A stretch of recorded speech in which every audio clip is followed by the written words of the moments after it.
In the fractured ridges of the Ethiopian highlands, the crusader prince Cristóvão da Gama marched with the weight of Portugal on his shoulders.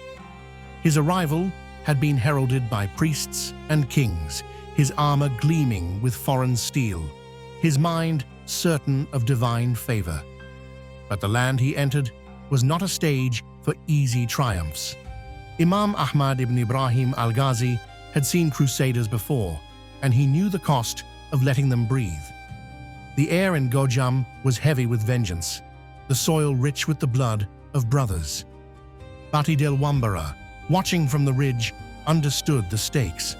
This was not just a battle for land, but for the soul of a continent. The death of Cristóvão da Gama would echo far beyond the highlands, a warning, a legend, and a reckoning.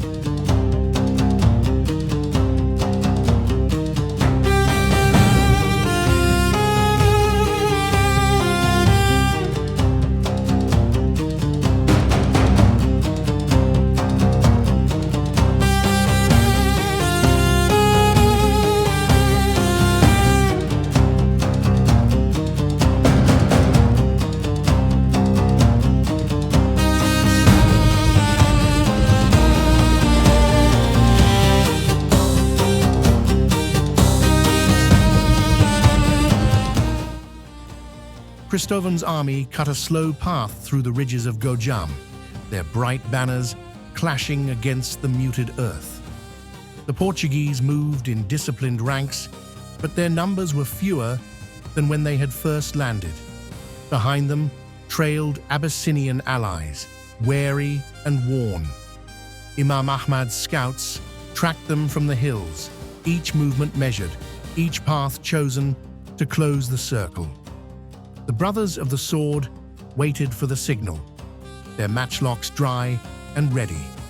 Above, the sky churned with dark clouds, as if the land itself disapproved of the foreign march. Cristóvão rode at the front, his face carved in resolve, but his eyes darted to every ridge. He could not see them yet, but the crescent was already watching.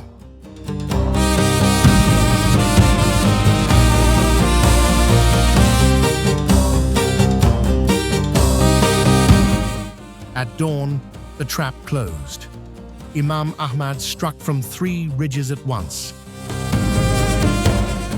Drums rolling like thunder, matchlocks cracking in sharp bursts. The Portuguese, caught between cliffs and fire, scrambled for cover. Bati del Wambara commanded the flank, her voice rising over the roar, directing cavalry through narrow passes to cut off retreat. The brothers of the sword fought like lions, their curved blades flashing in the smoke. Arrows fell like rain, and the highland fog turned to choking powder. Cristóvão rallied his men, forming tight squares, holding ground with pikes against the cavalry. But each push forward bled him, and the circle tightened. The highlands had become a cage.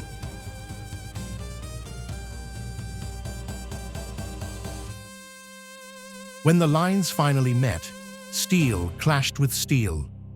Imam Ahmad, astride his horse, called out to Cristóvão across the din, offering surrender for his men's lives. The Portuguese captain refused, lifting his sword in defiance. What followed was not a swift charge, but a grinding battle of endurance. The brothers of the sword pressed from one side, Somali cavalry swept from another. The Portuguese fired volley after volley, each shot thinning their ammunition. Bati del Wambara moved like a shadow through the ranks, rallying warriors where the line wavered. Above it all, the mountains echoed with the cry, La ilaha illa Allah. It was no longer just a clash of armies, it was a war of faith.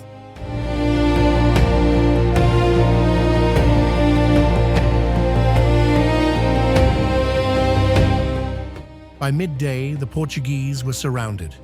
Food was gone, powder was nearly spent, and the wounded lay in heaps between the lines. Imam Ahmad pressed the advantage, ordering simultaneous charges.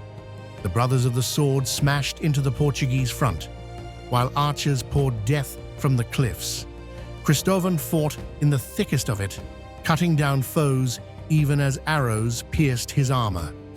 Bati del Wambara's horse thundered past him, her warriors breaking through his last defensive ring.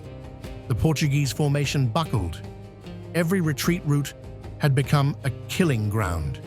Even the Abyssinian allies, who had once cheered Cristóvão, now scattered, the tide too strong to resist.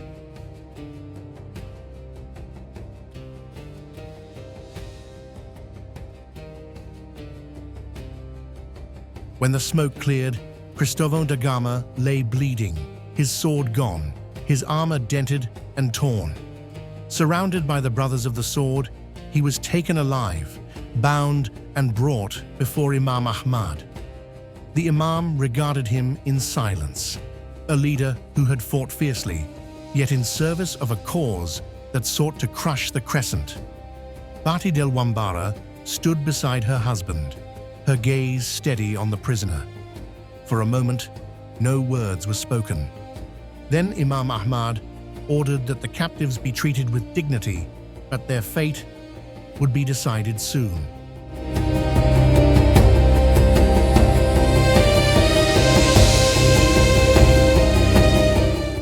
In the camp that night, the leaders of the Muslim army gathered.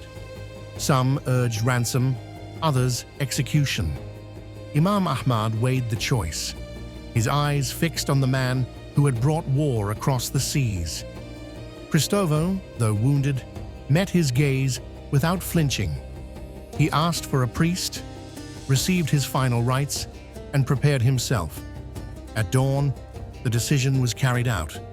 Cristóvão da Gama was executed, his death swift, his body treated with respect.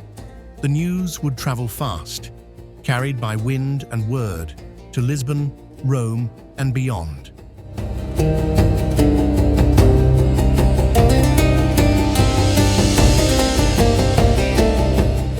With Cristóvão dead, the Portuguese command in Abyssinia fractured into scattered, leaderless bands. Imam Ahmad wasted no time. His tactics were as sharp in victory as in battle.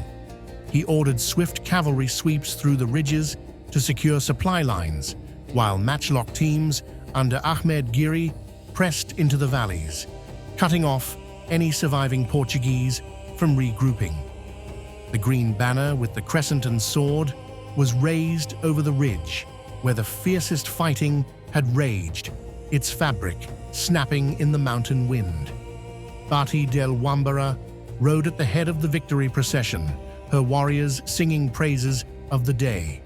Ahmed Giri, still fresh from leading the decisive flank attack, stood beside the brothers of the sword, scanning the highland passes for any sign of renewed threat. The highlands were theirs, for now. But in the Imam's mind, there was no illusion. The war was far from over, and every ridge could yet hide another storm.